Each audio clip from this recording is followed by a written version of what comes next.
Excuse me, कृपया इंतजार करें। हाय रब्बा मेरे, मैं फंस गया कहाँ आया कर। मेरे पति देव थक गई मैं तुम्हें समझा कर। मुझे समझाओ ना अब पास मेरे आओ तुम। तो मछली की तरह ऐसे न तड़फड़ाओ तुम। हाजी मेरे सब्र की गाड़ी देखो अब चल रही है। अजी जरा रुकिए ना, अब इतनी भी क्या जल्दी है।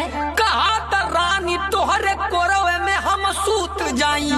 उठा जल्दी से ना त गोड़वा हमर टूट जाई। लगता सारा हमर गनना ठीक ना बैठल। अरे राजा तोहार छूटी जाई कुल ऐठल। बियाह कई के तू त दिहालू हम के धोखा हो। अरे कहानी हा तो हंसे की तनी दूर